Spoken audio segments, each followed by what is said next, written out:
श्री बसंत कुमार तिवारी, एक लंबे समय से आप पत्रकारिता के क्षेत्र में हैं।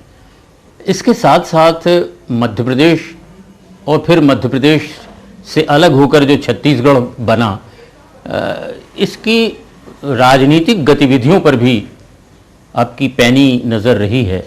एक तरह से आप वक्त की नब्ज़ को समझते हैं और ये सारा कुछ आपके लेखन में आया है।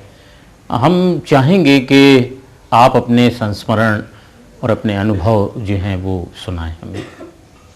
मैं अपने को बहुत सौभाग्यशाली मानता हूँ कि मुझे आधी सदी देखने का मौका मिला। किसी व्यक्ति के जीवन में इतने परिवर्तन देखने का अवसर मिलना अपने आप में बहुत रोमांचक है। और मेरी मान्यता है कि 19वीं सदी में जितने परिवर्तन हुए उतने परिवर्तन विश्व में और ख़ासतौर से भारत में कभी नहीं हुए। इसी संदर्भ में 3 राज्यों के निर्माण को मैंने अपनी आंखों से देखा। 1947 में जब पंडित रविशंकर शुक्ल ने सीताबर्डी के किले पर झंडा फहराया 15 अगस्त 1947 को, उस समय मैं वहाँ मौजूद था। मैंने उसको देखा, पर उस समय मैं एक छात्र था, पढ़ता था। तो चूँकि उसी के पहले देश आज़ाद हुआ और उस सब उन घटनाओं का हम लोगों के जीवन में बहुत प्रभाव रहा जीवन भर, तो उस समय बहुत रोमांचित होकर वो देखा मैंने। उसके बाद जब 1956 में 1 नवंबर 1956 को जब नया मध्य प्रदेश बना, CPN बरार से बरार निकाल के, विदर्भ जो आज कहलाता है उसको निकाल के जब नया मध्य प्रदेश बना, उस समय 1 नवंबर को उस राज्य के निर्माण और मंत्रिमंडल के शपथ का दृश्य मैंने भोपाल में देखा। उस समय मैं एक 5-6 साल का अनुभव प्राप्त एक पत्रकार था।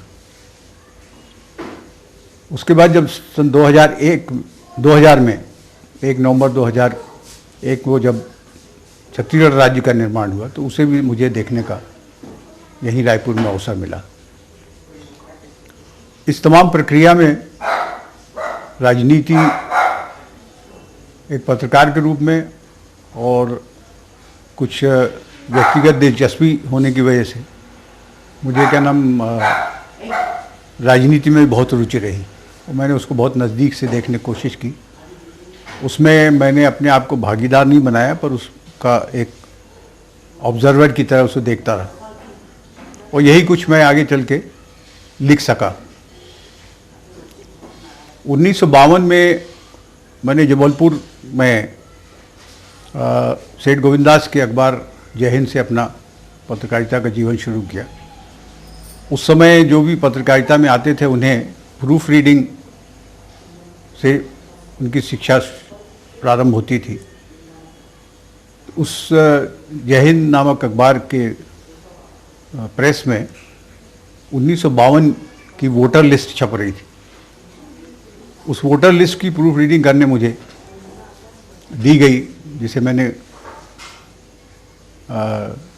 कई महीने तक उसको पढ़ा, उसकी प्रूफ रीडिंग की।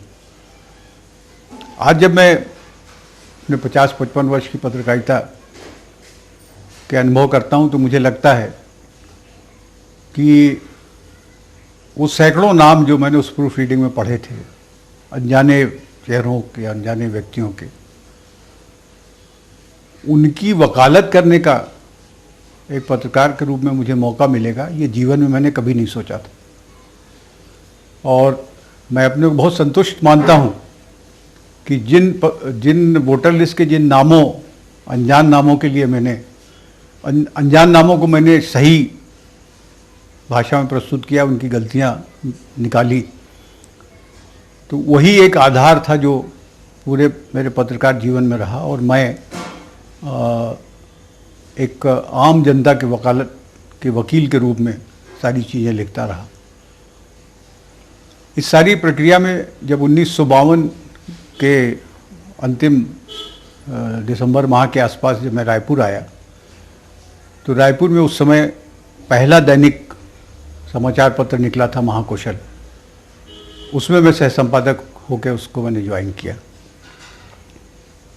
छत्तीसगढ़ में उस समय, छत्तीसगढ़ बहुत पिछड़ा इलाका था, दैनिक अखबार पढ़ने की कोई प्रवृत्ति लोगों में नहीं थी। जो पढ़े लिखे लोग थे वो बाहर से नागपुर या बम्बई या इलाहाबाद से अखबार मंगा के पढ़ा करते थे। तो 52 से लेके 59 तक, जब महाकौशल के बाद छत्तीसगढ़ में बहुत से नए अखबार आए, उस 7-8 साल के दौरान में मैंने एजेंसियां, संवाददाता बनाने में पूरा छत्तीसगढ़ का दौरा किया और छत्तीसगढ़ को बहुत नज़दीक से जानने का मुझे मौका मिला। और उस समय किसी दैनिक अखबार की प्रचार संख्या बढ़ाना बहुत मुश्किल काम था और प्रसार संख्या ही दैनिक अखबार के चलने की आर्थिक शक्ति थी। आज की जो नीति है सरकार की, जो जिसमें विज्ञापन बहुत उदारता से दिया जाता है, उस तरह का विज्ञापन देने की शासन की प्रवृत्ति नहीं थी। पंडित रविशंकर शुक्ल का अखबार होते हुए भी शासन इस बात के लिए बहुत सजग रहता था कि महाकौशल को अन्य अखबारों से कहीं ज़्यादा विज्ञापन ना मिल जाए, और हम प्रचार संख्या के आधार पर उसकी आर्थिक स्थिति बनाते थे। तो बहुत वर्ष लगे उसको संघर्ष करने में, लेकिन छत्तीसगढ़ की पत्रकारिता में दैनिक पत्रकारिता की जो बुनियाद है, जिसकी नींव, उसको रखने और उसको मजबूत करने का मौका मिला। इसे भी मैं अपना सौभाग्य मानता हूँ। और 1960-59 में जब यहाँ और दूसरे दैनिक समाचार पत्र आए, तब स्थितियाँ बदली और धीरे धीरे उन्हीं बुनियाद पर दूसरे समाचार पत्रों ने प्रगति की। 1952 से लेके 52 में जब दैनिक महाकौशल निकलता था, उस समय रायपुर शहर बहुत छोटा सा एक कस्बा नुमा शहर था।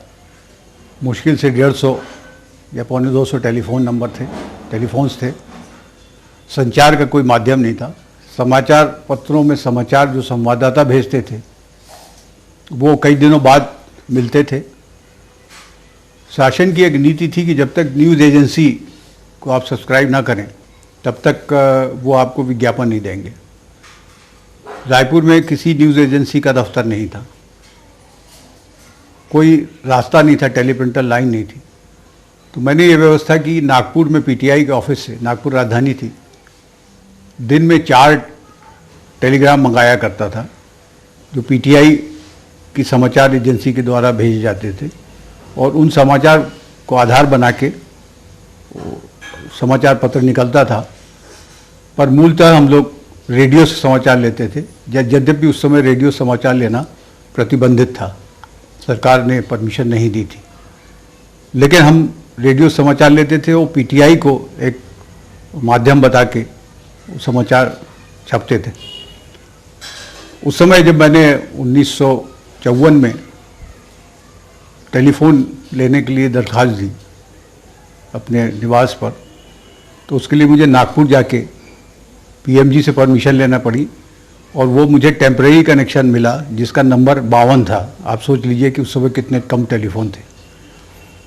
तो उस तरह की बहुत सी परिस्थितियों में समाचार पत्र को विकसित करना, और जो छत्तीसगढ़ के पत्रकारों की जो पहली पीढ़ी है वो ये समझिए कि महाकौशल नामक समाचार पत्र के प्रशिक्षण से निकली हुई पीढ़ी है।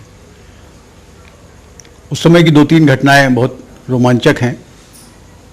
जब राज्य पुनर्गठन आयोग की रिपोर्ट जारी हुई तो वो रिपोर्ट लेके पंडित जवाहरलाल नेहरू ने वो रिपोर्ट रविशंकर शुक्ल को नागपुर के हवाई अड्डे पर सौंपी। शुक्ल जी वहाँ से हवाई अड्डे से सीधे रायपुर आने के लिए निकले कार से। वो रिपोर्ट उनकी पास थी, उसको रास्ते में वो पढ़ते हुए आए। मुझे पीटीआई के नागपुर ब्यूरो ने खबर दी कि वो रिपोर्ट शुक्ल जी पढ़ते हुए गए हैं, आप उसमें पता लगाइए कि मध्य प्रदेश का क्या स्वरूप होगा, उसकी राजधानी क्या बनेगी। उस समय राजधानी को लेकर बहुत उत्सुकता थी समाचार पत्रों में।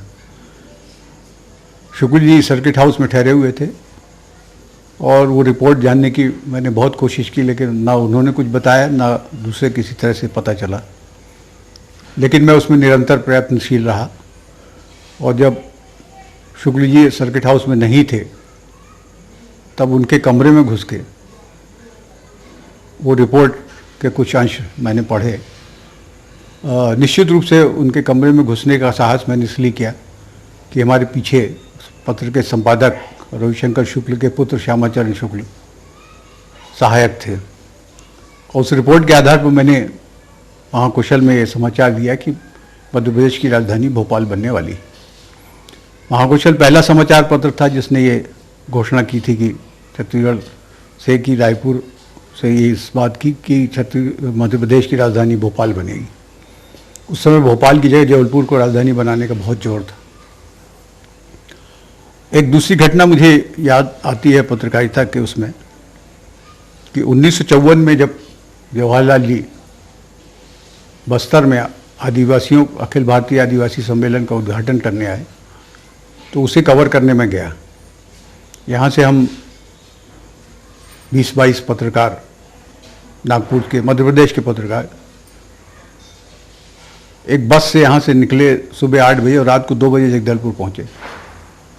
वहाँ पर एक जगदलपुर के महल के सामने एक क्लब था, उसमें हम दरी बिछी हुई थी, उसमें हम लोगों ने अपने अपने होलडाल खोल के बिस्तर पे सो गए और दोने के पत्ते में मिली हुई सब्जी और पूड़ी खा के सो गए। सुबह उठे, वैसे ही नाश्ता किया और कवर करने चले। आज मैं जब पत्रकारों के दल के साथ दौरा करता हूँ तो मुझे बहुत आश्चर्य होता है कि उस समय हमने ज़रा भी चूँ चपाट नहीं की कि क्या हमको क्या सुविधा मिली क्या नहीं। आज का पत्रकार जो है वो 5 स्टार होटल की कल्पना करता है, वैसी सुख सुविधाएं शासन से चाहता है। एक घटना रायपुर की है कि मैं रात को करीब 2 बजे महाकौशल से अपने घर आ रहा था तो मैं साइकिल से जिला कचहरी के सामने से निकला तो वहाँ पर पुलिस लगी हुई थी। उसने मुझे रोका कि यहाँ से आप नहीं जा सकते। तो मैंने उनको अपना परिचय दिया कि मैं फला अखबार का संपादक हूँ। तो फिर उन्होंने मुझे जाने दिया। जब मैं आया वहाँ पर किनारे तो मैंने देखा कि 2 बड़े बड़े क्रेन जो हैं वो जहाँ आज ये जिला कलेक्ट्रेट का उद्यान है और उसके सामने जो जगह थी DK अस्पताल की मैटरनिटी होम, तो मैटरनिटी होम के सामने विक्टोरिया की मूर्ति लगी थी और कचहरी के सामने पंचमजाज की मूर्ति थी, एडवर्ड की मूर्ति थी। ये दोनों मूर्तियां रात को 2 बजे हटाई जा रही थी। वो उसका हटाने की प्रक्रिया मैंने पूरी देखी वहाँ खड़े होकर। वो क्रेन से हटा के वो म्यूज़ियम के पीछे लाके रख दी गई। अब मुझे पता नहीं कि वहाँ हैं कि नहीं। तो वहाँ से मैं तुरंत लौट के 2 बजे रात को प्रेस गया और उस समय ये हैंड कंपोजिंग से अखबार निकलता था तो बहुत मुश्किल का काम था कि उस समाचार को प्रेस की छपाई रोक के उस समाचार को डाला जाए। परंतु हमने प्रयास किया, एक कंपोजिटर को घर से बुला के लाए और उसका समाचार मैंने 2 कॉलम बना के दिया रात को। तो रायपुर के बाहर जाने वाले अखबार के एडिशंस में नहीं छपा, लेकिन रायपुर में छपा। तो बहुत उत्सुकता, बस दूसरे दिन सुबह वहाँ जाके लोगों ने देखा कि वहाँ मूर्तियाँ गायब हैं। ये अखिल भारतीय अभियान था। उस समय सभी ऐसी मूर्तियाँ अंग्रेजों की शासकों की हटाई गई थी। एक मौका 1967 में, 66-67 में मैं और तरुण भादरी, ये सुप्रसिद्ध फिल्म अभिनेता जया बच्चन के पिता और अमिताभ बच्चन के ससुर, और मैं दोनों सूखाग्रस्त इलाकों का दौरा करने यहाँ से निकले। जब देवभोग के पास के पहले तौरेंगा नाम की जगह थी, वहाँ हम पहुँचे तो हमने एक आदमी को महुए के पेड़ के नीचे तड़पता हुआ देखा। अब मुश्किल से 10 किलोमीटर गए होंगे कि खबर मिली कि वो व्यक्ति मर गया। हमने तुरंत, मतलब वहाँ सरकारी गाड़ी में थे और यहाँ के जो असिस्टेंट कलेक्टर थे VS त्रिपाठी, वो हमारे साथ थे। उनसे कहा कि नहीं, हम लोग वापस जाएंगे। और हम वहाँ आए, हमने उस मरे हुए व्यक्ति को देखा और उसके तुरंत बाद हम आगे न जाके वापस रायपुर आए और रायपुर से हमने भूख से मरने का समाचार, तरुण भादरी उस समय स्टेट्समैन में काम करते तो उन्होंने उसमें दिया। मैं नवभारत टाइम्स ने दुनिया के लिए लिखता था तो मैंने उस समाचार को वहाँ दिया। हमारे यहाँ पहुँचने के पहले ही शासन का खंडन हमारे घरों में प्राप्त हो गया कि वो भुखमरी से नहीं, वो तेंदू के पत्ते खाने से आदमी मरा है। समाचार छपा, हमने शासन का कंट्रीब्यूशन भी दिया, उसके साथ एक फुट नोट भी दिया कि यदि उसके पेट में अन्न के दाने पाए गए तो उसको अन्न के दाने पेट में रहते हुए उसको तेंदू के पत्ते खाने की क्या आवश्यकता पड़ी थी, और क्या वो आत्मघात कर रहा था। तो उस पर काफ़ी चर्चा हुई। मतलब इस तरह के बहुत से अनुभव पत्रकारिता के हैं। 1960 में यहाँ अखिल भारतीय कांग्रेस कमेटी का अधिवेशन हुआ साइंस कॉलेज मैदान में। उस समय महाकौशल की प्रतियां मैं स्वयं नेताओं को देने जाया करता था। तो सुबह 5 बजे 6 बजे करीब जब मैं वहाँ जब पहुँचता था तो उस समय न सिक्योरिटी की इतनी झंझट नहीं कुछ थी। तो बड़े बड़े नेता कमलापति त्रिपाठी और चंद्रभान गुप्ता और कई इस तरह के अपने समय के प्रतिष्ठित नेता लोग, वो सब इंजीनियरिंग कॉलेज के हॉस्टल में ठहराए गए थे। वो सब अपने अपने हॉल में दरी बिछी हुई दरी में अपने अपने हुलडाल में सोते मिलते थे। मैंने वहाँ देखा कि कमलापति त्रिपाठी सुबह स्नान करके आए, उन्होंने तिलक विलक लगाया, उनको मैंने अखबार दिया और उनके सबके पास भोजन के कूपन होते थे, तो वो सामूहिक स्थान पर भोजन करते थे। आज जब उन चीज़ों को मैं देखता हूँ तो मुझे लगता है कि कितना परिवर्तन हो गया है। आज का नेता भी जो है वो 5 स्टार होटल से नीचे ठहरना नहीं चाहता, एसी गाड़ी के बगैर चलना नहीं चाहता। उस समय के सारे नेता वहाँ से इंजीनियरिंग कॉलेज से पैदल चल के अधिवेशन स्थल पर जाते थे और जो सामूहिक भोजन गृह था उसमें वो खाना खाते थे। लेकिन किसी में इस तरह का कोई वो भाव नहीं था। यानी लाल बहादुर शास्त्री और गोविंद वल्लभ पंत चूँकि अस्वस्थ रहते थे इसलिए वो सर्किट हाउस में ठहरे थे, लेकिन उस समय के लाल बहादुर शास्त्री और जवाहरलाल के बाद के जितने सुप्रसिद्ध नेता थे सब वहीं ठहरे हुए थे और बहुत सहज भाव से अधिवेशन में शामिल होते थे। उसी समय मैंने जवाहरलाल जी को रिलैक्स मूड में देखने की बहुत कोशिश की। तो जवाहरलाल जी के जो सिक्योरिटी में थे वो रुस्तम जी जो मध्य प्रदेश पुलिस के थे और आईजी, उस समय आईजी सबसे बड़ा अधिकारी होता था, उस पद से रिटायर हुए थे। वो सौभाग्य से मुझे नागपुर से हमारी उनकी अच्छी मित्रता थी। मैंने उनसे कहा कि मुझे नेहरू को रिलैक्स मूड में दिखाइए। तो कहने लगे बहुत मुश्किल है, पर मैं पीछे पड़ा रहा। तो उन्होंने कहा कि जब जवाहरलाल जी मंच से उठ के अंदर जाएं तब आप कहना मुझ तरफ आइए। तो वो जो डायस था उसके पीछे टीन के पार्टीशन लगा के एक कमरा बना था जिसमें एक इजी चेयर, पानी के बर्तन ये सब रखे हुए थे। उसमें जवाहरलाल जी उठ के जब उठ के वो गए तो मैं तुरंत सामने से उठ के रिपोर्टर्स की गैलरी से उठ के तुरंत पीछे गया। तो वो दो टीन की दरार में से मुझे देखने का मौका मिला। तो जवाहरलाल जी ने अपने रिलैक्स कुर्सी पर बैठ गए। उन्होंने अपनी जेब से सिगरेट का पैकेट निकाला और फिल्टर में सिगरेट फंसाई और 2 कश लेके उन्होंने सिगरेट वापस बुझा दी और उसके बाद फिर आके वो अपनी जगह पर बैठ गए। तो कितने सेंसिटिव नेता होते थे कि सार्वजनिक रूप से सिगरेट नहीं पीना चाहते। और जवाहरलाल सरी का आदमी यदि सिगरेट पीता हुआ दिख जाए तो देश के तमाम युवा जो हैं वो भटक सकते थे। मैं ये नहीं कह रहा हूँ कि जवाहरलाल जी सिगरेट पी के बहुत गलत काम कर रहे थे। वो अपनी उनकी संस्कृति, उनका अपना संस्कार, उनका रहन सहन की दिखती, लेकिन वो ये सब देखना बहुत अपने आप में बहुत रोमांचकारी है। आज की स्थिति में तो बहुत मुश्किल है। इंदिरा जी के साथ भी मुझे दौरा करने का मौका मिला। वो यहाँ पर जब एक उपचुनाव में कांग्रेस अध्यक्ष की तरह यहाँ पर आई रायपुर में, तो उन्हें कसडोल में जो उपचुनाव हो रहा था जिसमें द्वारका प्रसाद मिश्र उम्मीदवार थे, उसमें उनको लेके जाना था। द्वारका प्रसाद मिश्र ने मुझे और अर्जुन सिंह को कहा कि आप लोग दोनों जाके इंदिरा जी से मिलो और उनसे रिक्वेस्ट करो कि वो कसडोल आएँ। हम दोनों उनसे सर्किट हाउस में मिले। इंदिरा जी ने बहुत आनाकानी की कि रात को कैसे जाएंगे, बहुत दूर है ये वो, पर वो तैयार हो गई अंततः। तो उन्हें मैं एक बहुत बड़ी गाड़ी थी उस समय, बहुत अच्छी गाड़ी थी, उसमें लेके मैं स्वयं ड्राइव करते हुए उन्हें कसडोल ले गया।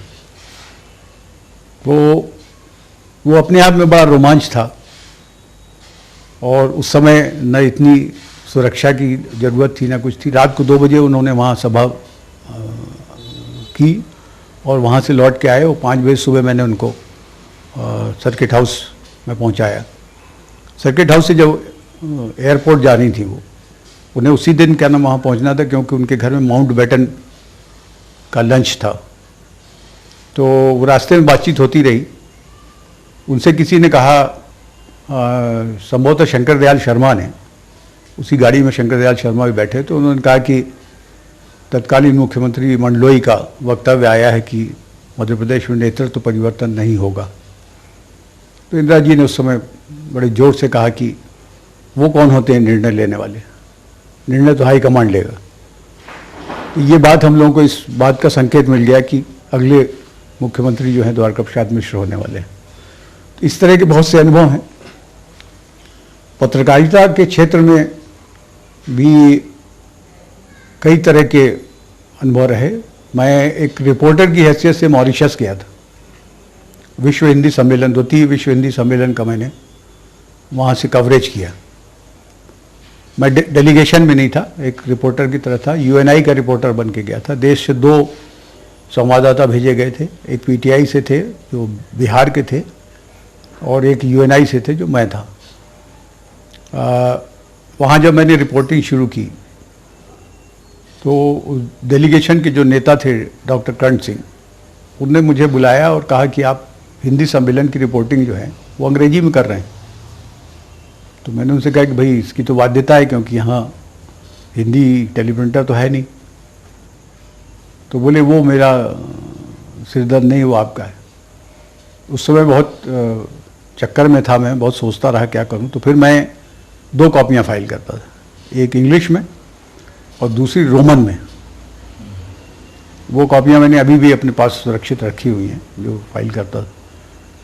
तो मैंने जब भारत लौट के जब समाचार पत्रों को देखा तो वो बड़ा आश्चर्य हुआ कि रोमन वाली कॉपियां बहुत ज़्यादा छपी थी अंग्रेजी की बजाय। तो मुझे लगा कि डॉक्टर कर्ण सिंह ने मुझे सही सलाह दी थी कि आप हिंदी में रिपोर्ट करिए। और वो एक ऐसा मौका था जिसमें बहुत बड़े बड़े जो हिंदी के बड़े बड़े साहित्यकार, पत्रकार, उन सब से मुझे मिलने का मौका मिला। इधर मैं पत्रकारिता और राजनीति के बीच काफ़ी कुछ काम करने का मौका मिला। राजनीति में भी मैं बहुत बड़े किसी पद पे तो नहीं रहा, लेकिन रायपुर जिला कांग्रेस कमेटी का मंत्री रहा करीब 7-8 साल। उस समय मैंने बहुत लोगों से संपर्क किया, बहुत गाँवों को जानने का, लोगों को जानने का 2 तरह से मौका मिला। एक तो जब महाकौशल के लिए काम करता था, एजेंसियां बनाना, संवाददाता बनाना, उस समय। दूसरा ये सूखे और अकाल के समय जब घूमने का, रिपोर्टिंग करने का मौका मिला तो उस समय बहुत देखा। और तीसरा मुझे राजनीति के माध्यम से एक बड़ा विचित्र अनुभव है। 1977 में आपातकाल के दौरान जो चुनाव हुए उसमें अधिकांश कांग्रेस के लोग पराजित हो रहे थे। राजीव विधानसभा क्षेत्र में मैं श्यामचंद्र जी के लिए कुछ वहाँ पर व्यवस्था का काम देखता था। तो उस चुनाव के दौरान मैंने उनसे कहा कि ये इस चुनाव में आप नहीं जीत रहे। तो बहुत आश्चर्य से उन्होंने कहा कि तुम ये आप कैसे कहते हैं कि नहीं जीत रहे। मैंने कहा वातावरण बहुत अलग है। उन्होंने कहा कि मुझे वातावरण बिल्कुल अलग नहीं दिखता, सब लोग जो पिछले चुनाव की तुलना में ज़्यादा स्वागत सत्कार कर रहे हैं। तो मैंने उनसे कहा कि मैंने एक चीज़ जो देखी है वो शायद आपको देखने कभी नहीं मिलेगी, कि जब आप चुनाव की सभा संबोधित करके निकल जाते हैं दूसरे गांव के लिए, तो आपके पीछे जितनी गाड़ियां रहती हैं उन गाड़ियों में गांव के लड़के धूल और पत्थर फेंकते हैं और गांव के बुजुर्ग जो हैं उसको चुपचाप बैठ के देखते रहते हैं, उस पर कोई रोक टोक नहीं लगाते। ये बड़ा ज़बरदस्त संकेत है कि अंदर अंदर आग सुलग रही है। और हमने कहा ये चूँकि मैं पिछले 57 से लेके 77 तक 3 चुनाव देख चुका हूँ, तो मुझे ये अनुभव होता है कि ये पराजय के लक्षण है। खैर उस समय उन्होंने बात नहीं मानी, लेकिन उस समय जो भी सत्ता में था, चाहे वो किसी भी तरह की सत्ता से संबंधित रहा, वो सारे के सारे लोग चुनाव हारे। तो जो सत्ता से दूर थे वो निश्चित रूप से कांग्रेस के उम्मीदवार होते हुए भी जीत गए थे। इस तरह के बहुत से अनुभव आपातकाल के दौरान लाडली मोहन निगम जो समाजवादी नेता थे, उनसे हम लोगों का बहुत पुराना परिचय था। वो जब भी रायपुर आते थे तो आपको आश्चर्य होगा कि शारदा चौक के पास एक रैन बसेरा नाम का होटल था, उसमें 8 आने प्रति रात के हिसाब से खाट मिलती थी जिस पे लोग ठहरा करते थे। लाडली मोहन निगम भी उसी में खाट में सोया करते थे। आपातकाल के दौरान जब वो रायपुर आए तो उन्होंने मुझे स्टेशन से फ़ोन किया। उस समय उनका हुलिया बदला हुआ था, कुर्ता पजामा की जगह वो पैंट शर्ट पहने हुए थे, दाढ़ी बढ़ा ली थी उन्होंने। तो उनकी आवाज़ में पहचान गया। मैंने कहा कि मैं आता हूँ, और मैं उनके पास गया मिलने। उस समय उन्होंने मुझसे कहा कि मैं आगे यात्रा नहीं कर सकता क्योंकि मेरे पैसे ख़त्म हो गए। तो मैंने उनको जो भी मेरे से साधन जो थे उसके आधार पर कुछ पैसे उपलब्ध कराए। बाद में कुछ लोगों ने मुझसे कहा कि जब लाडली मोहन यहाँ आए थे तो आपने पुलिस को खबर क्यों नहीं की? तो मैंने कहा मैं लाडली मोहन निगम एक नेता से मिलने नहीं, मेरा दोस्त था, इससे मिलने गया था, और मेरा ये काम नहीं, ये पुलिस का काम। तो इस तरह के बहुत से अनुभव हैं। और राजनीति में जो पहले जो हुआ करता था उसमें जाति और धर्म और ये सब चीज़ें बहुत कम थी। छत्तीसगढ़ की जो सबसे बड़ी राजनीतिक और सामाजिक है वो है कि यहाँ बहुत ज़बरदस्त भाव है। ऐसा नहीं कि यहाँ जातियों वो आपस में वो टकराव नहीं है, लेकिन शुरू से यदि आप उसके इतिहास को देखने की कोशिश करें तो जिन वर्गों के बीच में टकराव हैं उन वर्गों ने अपने अपने क्षेत्र बांट लिए हैं। छत्तीसगढ़ के इतिहास में देखिए तो छत्तीसगढ़ का मूल निवासी तो वही आदिवासी है, लेकिन जो बाहर से लोग आए, वो 400 साल पहले आए हों या 500 साल पहले आए हों, उसके 47 के बाद आए हों, तो वो सारे लोग जो लोग आए, वो जैसा कि शास्त्रों में कहा गया है कि जिस जगह पे, जिस ज़मीन पे आपको रहना है तो वहाँ की भाषा और लोकाचार आप सीख लीजिए तो आपको वो ज़मीन स्वीकार कर लेती है। तो मैंने देखा कि यहाँ पर जो जातियाँ आई बाहर से, जो ब्राह्मण है वो किसी भी वर्ग का हो, किसी भी नाम से पुकारा जाता हो, वो सारे के सारे बिहार और उत्तर प्रदेश से आने वाले लोग थे। और महाराष्ट्र से साहू समाज के लोग आए, और बिहार और उत्तर प्रदेश से ही कुर्मी समाज के लोग आए। लेकिन जब आप उनकी जनसंख्या को देखें और उनके निवास को देखें, उनके गाँव को देखें, तो आपको जितने ब्राह्मण बिलासपुर संभाग और बिलासपुर जिले में मिलेंगे उतने राजनांदगांव दुर्ग में नहीं मिलेंगे। लेकिन जितने कुर्मी समाज जो साहू समाज के लोग हैं वो दुर्ग राजनांदगांव में मिलेंगे, वो आपको बिलासपुर में नहीं मिलेंगे। और चूंकि दोनों ने यहाँ एक ही अर्ध व्यवसाय शुरू किया, साहूकारी और कृषि, तो चूंकि दोनों के बीच में कॉन्फ्लिक्ट ना हो, कोई लड़ाई झगड़ा ना हो, इसलिए उन्होंने अपने अपने जगह बांट ली और वहाँ वो अर्ध व्यवसाय करते रहे। अब छत्तीसगढ़ में शोषण की कहानी को लेके बहुत वो होता है। तो छत्तीसगढ़ आज जो छत्तीसगढ़ है वो छत्तीसगढ़ तो कभी था नहीं। 1948 में रियासतों के विलीनीकरण के पहले तो बहुत छोटा छत्तीसगढ़ था, रायपुर, बिलासपुर और दुर्ग जिले का कुछ हिस्सा। बाकी सारे जो थे वो रियासती इलाके थे। और एक बहुत उल्लेखनीय बात है कि इनमें से अधिकांश क्या लगभग सभी रियासतें जो थी आदिवासी थी, पर उनके राजा आदिवासी नहीं थे। रायगढ़, सरगुजा, बस्तर, खैरागढ़, कवर्धा, ये सारी रियासतें जो थी, राजनांदगांव, इनके जो राजा हुआ करते थे वो आदिवासी या उस समुदाय के नहीं थे जो उनके मूल निवासी थे। तो इस सभ्यता की प्रोसेस में, और ख़ास तौर से 1947 के बाद, पार्टीशन के बाद जो नई पॉपुलेशन यहाँ पर बनी, इन सब के बीच में एक बहुत अच्छा समन्वय हुआ। तो दो चीज़ें बहुत उल्लेखनीय हैं कि छत्तीसगढ़ में कभी भी दो सांप्रदायिक दंगे नहीं हुए। मैं बहुत स्पष्ट करना चाहूँगा कि हिंदू मुस्लिम दंगे कभी नहीं हुए, उनमें बहुत सद्भाव रहा। दूसरे, आदिवासी और गैर आदिवासी टकराव भी नहीं हुआ, छुटपुट हुए हैं। वो गैर आदिवासी से न होके वो प्रशासन से या राजनीतिक शोषणकर्ताओं से हुए हैं। वो आम आदमी से आदिवासियों ने कभी उनको अपना दुश्मन नहीं माना। आज जो स्थिति है, जब छत्तीसगढ़ राज्य बना, छत्तीसगढ़ राज्य बनने की कहानी भी बहुत वो है, मतलब राजनीतिक पार्टियां उसका श्रेय लेती हैं, लेकिन मैं अपनी विवेचना में उसका श्रेय दो चीज़ों को देना चाहता हूँ। एक तो सबसे बड़ा श्रेय जो है वो भिलाई इस्पात कारखाने को। भिलाई इस्पात कारखाने की जब स्थापना हुई तो वहाँ से इस पूरे इलाके के आर्थिक विकास की प्रक्रिया शुरू हुई।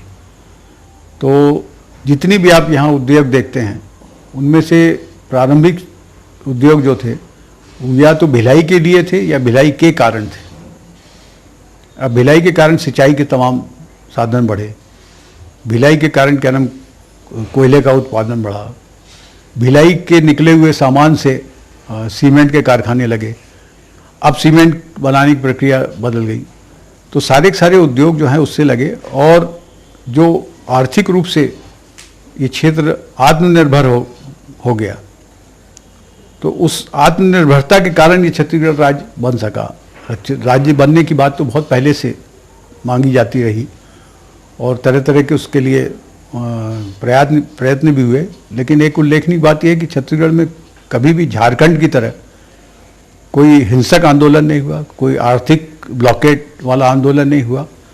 यहाँ आपसी सद्भाव से क्या नाम आंदोलन चलता रहा। आज मैं जब उसकी विवेचना करता हूँ तो मुझे लगता है कि छत्तीसगढ़ में गांधी का सबसे बड़ा प्रभाव था, जिसने अहिंसक रास्ते से इतने बड़े राज्य की मांग को पूरी कर लिया। ये बात दूसरी है कि इसका श्रेय किसको मिले, जो निर्णायक होता है उसको श्रेय मिलता हमेशा। इस कथा में एक छोटी सी बात कहना चाहता हूँ कि जो रामायण में विभीषण की कथा है, तो विभीषण को रावण के वध का श्रेय नहीं है, जबकि विभीषण ही वही व्यक्ति था जिसने राम को बताया था कि रावण की नाभि में क्या नाम। तो श्रेय जो है वो कर्ता को मिलता है, उसके कारक को बहुत कम मिलता है। तो आज की राजनीति में छत्तीसगढ़ राज्य बनने का श्रेय भाजपा को मिलता है, उसको मिलना भी चाहिए क्योंकि उसने अपने कमिटमेंट को पूरा किया। लेकिन उसमें दो चीज़ों को मैं श्रेय देता हूँ। एक तो छत्तीसगढ़ की शांतिप्रिय जनता को, यहाँ की आर्थिक विकास की जो नींव रखी गई थी उसको, और यहाँ के मीडिया को, समाचार पत्रों को। 1960-70 तक भोपाल या दिल्ली में रायपुर की बात करो तो लोग पूछते थे कहाँ है रायपुर, तो उनको बताना पड़ता था कि भिलाई के पास है। कहते भिलाई की आइडेंटिटी पहले इस्टेब्लिश हुई छत्तीसगढ़ में, बाद में क्या नाम रायपुर को पहुँचा है। तो ये आर्थिक विकास यदि आत्मनिर्भरता का नहीं होता तो छत्तीसगढ़ राज्य बनना बहुत मुश्किल काम था, क्योंकि वो राजनीतिक कारणों से नहीं बन सकता था। और दूसरी सोच भी उस समय थी, जब 1956 में भाषावार प्रांतों की रचना की जो रिपोर्ट आई थी, उसमें ये बात बहुत स्पष्ट कही गई थी कि भाषा ही केवल आधार नहीं, विकास की स्वाभाविक क्षमता और सामाजिक संरचना, ये दो भी बहुत महत्वपूर्ण मुद्दे हैं। छत्तीसगढ़ में विकास की संभावना पूरी थी, सामाजिक समरसता थी, उसके आधार पर यहाँ पर राज्य बन जाना चाहिए था। लेकिन इसको देशव्यापी बनाने में सबसे महत्वपूर्ण भूमिका छत्तीसगढ़ की मीडिया ने की।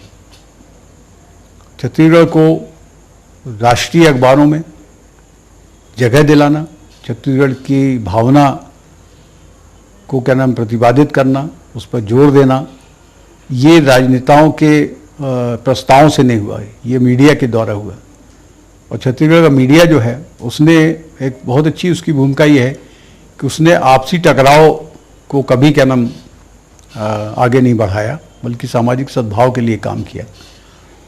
तो छत्तीसगढ़ राज्य बन तो गया, लेकिन जो मूल बुनियादी बात उस समय की गई थी जब 1956 में राज्य बन रहा था, तो ये कहा गया था कि जो छत्तीसगढ़ मतलब जो उस समय एक बड़ी विचारधारा ये थी कि जो मध्य प्रदेश का पिछड़ा इलाका है उसमें आदिवासी क्षेत्र बहुत था, और उस समय के विचारक के.एम. पन्नीकर और जो भी उस आयोग के सदस्य थे उनका विचार ये था कि आदिवासियों और पिछड़े वर्ग को जब तक विकसित क्षेत्र से संबद्ध करके नहीं रखा जाएगा उनका स्वाभाविक विकास नहीं होगा।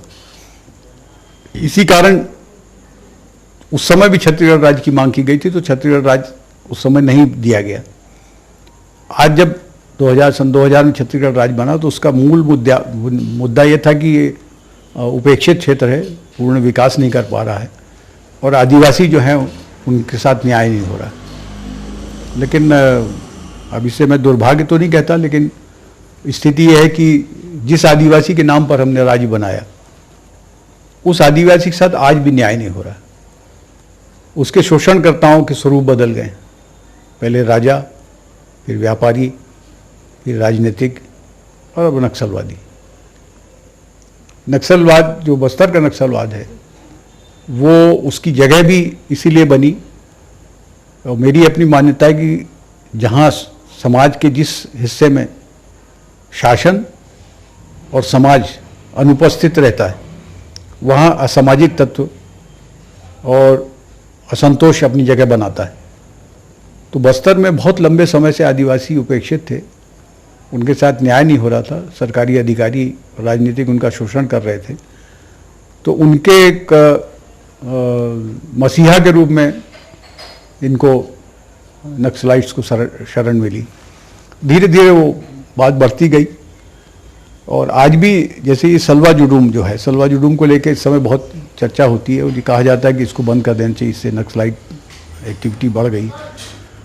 लेकिन सलवा जुडूम जो है वो एक उदाहरण है क्या नाम असहयोग आंदोलन से का, कि गांधी ने जिस तरह शासन से असहयोग किया था उसी तरह ये जो हैं पहले नक्सलियों से सहयोग किया इन्होंने, तो नक्सली बस गए वहाँ। अब वो नक्सलियों से असहयोग कर रहे हैं इसलिए वो उखड़ रहे हैं। तो जनता के किसी भी आंदोलन को जो स्वप्रेरित है हो, और ये कहना बहुत मुश्किल है कि सब आंदोलन स्वप्रेरित होते हैं।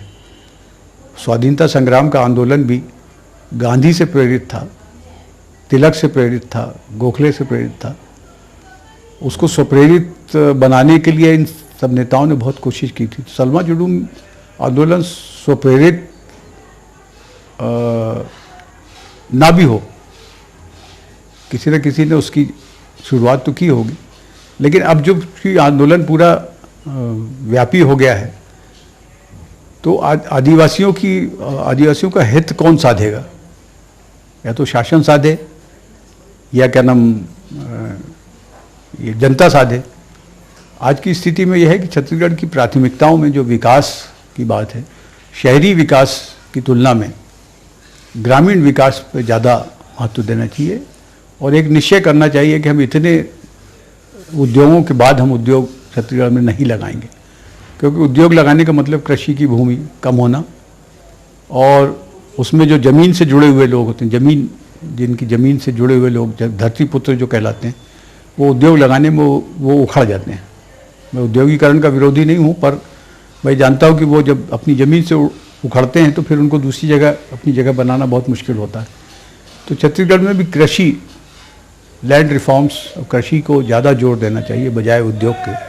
और आदिवासियों को भी यदि सभ्यता का इतिहास पढ़ा जाए तो आदिवासियों को भी पहले कृषक बनाना चाहिए, उसके बाद उद्योग मिलाना चाहिए। सभ्यता का विकास भी ये है कि सभ्यता जो है पहले कृषक बनी, उसके बाद फिर उद्यमी बनी। तो वही प्रोसेस आज भी क्या नाम वहाँ बस्तर में और आदिवासी क्षेत्रों में अपनाई जाना चाहिए जहाँ नक्सलवाद है। कुल मिला के इस 55 साल में मैंने बहुत नज़दीक से राजनीति को और सबको देखने की कोशिश की। ये मैं अनुभव करता हूँ कि 1980 के पहले और ख़ासतौर से 90 के पहले राजनीति जो है इतनी स्वार्थी नहीं थी, मीडिया इतना क्या नाम व्यावसायिक नहीं था, और राजनीति और मीडिया दोनों के मन में आम व्यक्ति के प्रति बहुत गहरी संवेदनाएं हुआ करती थी। अब वो दोनों गहरी संवेदनाएं जो हैं वो धीरे धीरे ख़त्म हो रही। समाचार पत्र मीडिया जो है वो जो जनता की वकालत करता था वो आज क्या नाम सत्ता की वकालत करता है, राजनीति की वकालत करता है। और मैं अपने आप को इस दुनिया में थोड़ा सा असहज महसूस करता हूँ, क्योंकि मैं आज भी आम आदमी की वकालत करने पर ज़्यादा जोर देता हूँ बजाय इसके कि सत्ता की उसकी और राजनीति की वकालत की जाए। तो ये परिवर्तन आया है, लेकिन ये परिवर्तन स्वाभाविक है। ऐसा नहीं है कि क्या नाम आर्थिक विकास होने से आदमी पूरी तरह से समाप्त हो जाता है। यदि ऐसा होता तो इस देश के राजनीतिक आंदोलन में बिरला, टाटा और डालमिया सरी के लोग आर्थिक सहायता नहीं देते। गांधी ने उनसे अपनी आर्थिक सहायता लेने के नए नए तरीके ईजाद किए थे।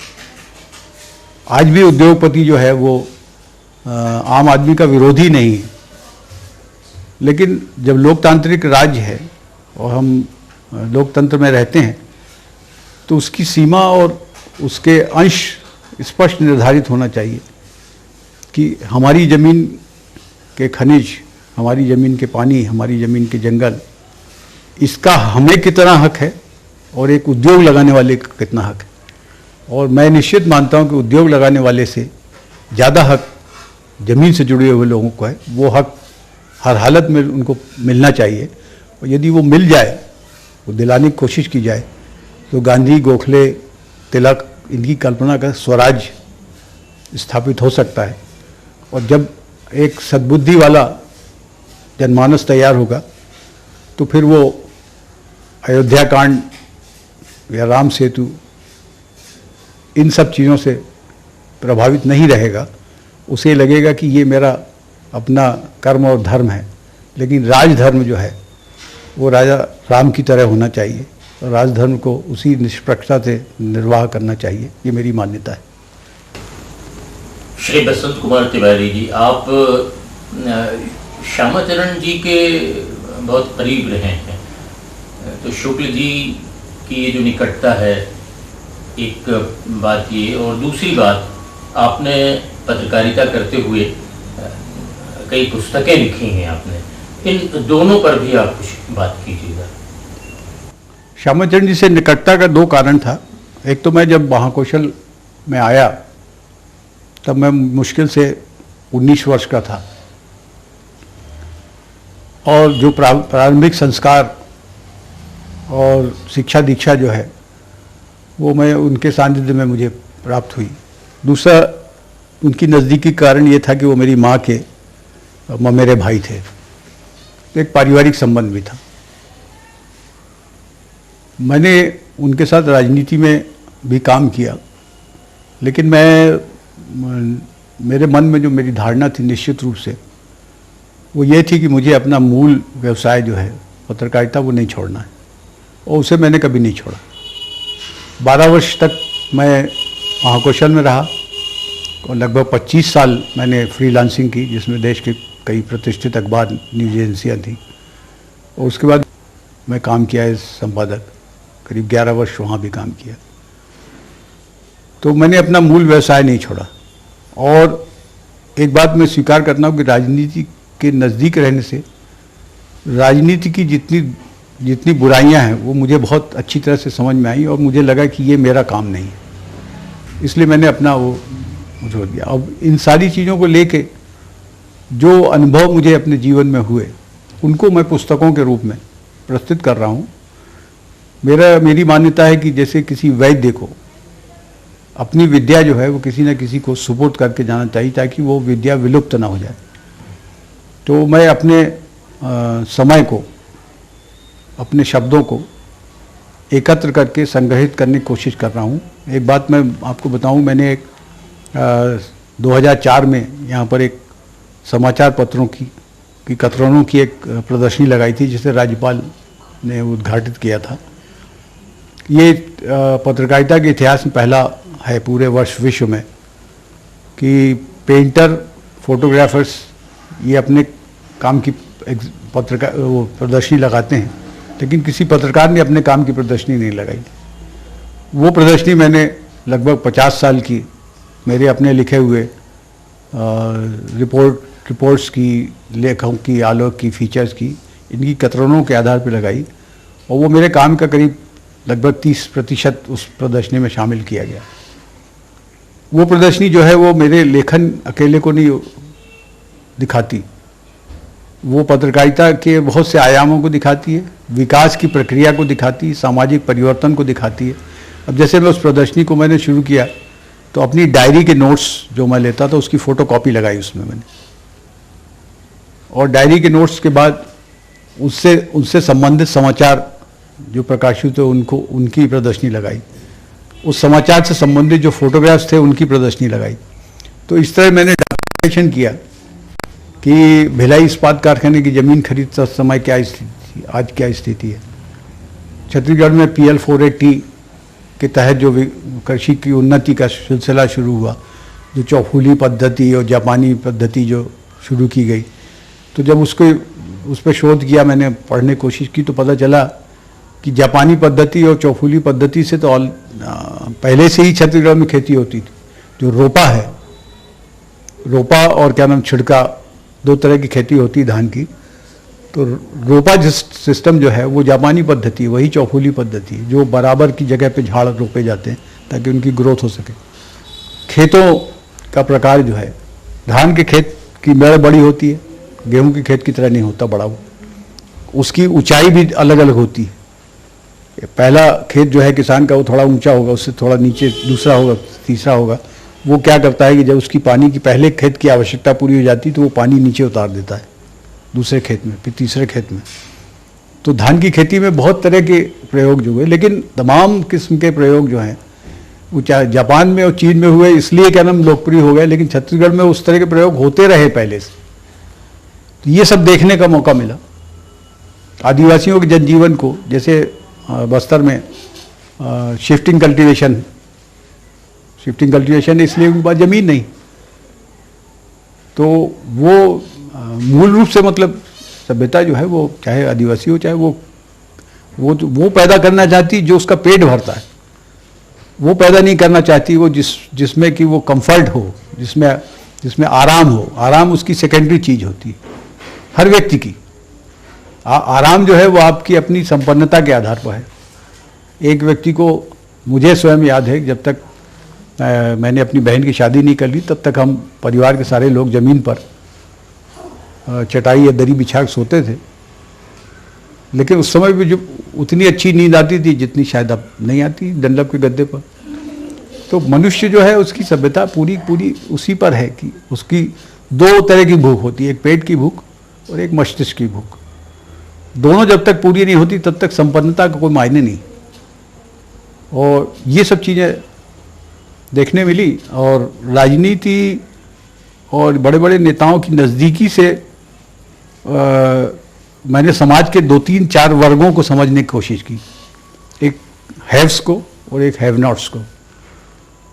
तो आज भी मेरे मन में हैव नॉट्स के लिए अभी भी दर्द है, और मेरे सारे लेखन में मैं मतलब ये पूरी तरह से इसको चुनौती के रूप में देता हूँ कि मेरे सारे लेखन में वो हैव नॉट जो है वो ज़्यादा महत्वपूर्ण है। वो चाहे आदिवासी के रूप में हो, चाहे महिलाओं के रूप में हो, चाहे शहर का शोषित व्यक्ति के रूप में हो, किसी ना किसी रूप में वो हैव नॉट मौजूद है।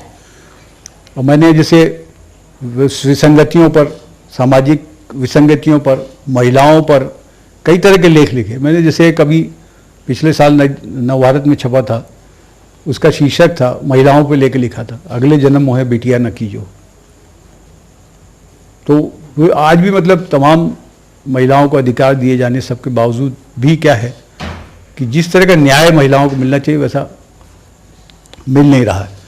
तो महिला को, आदिवासी को, एक हरिजन को, एक गरीब को, इस सबको मैं हैव नॉट्स की श्रेणी में रखता हूँ और उनके लिए मुझे काम करने में आनंद आता है।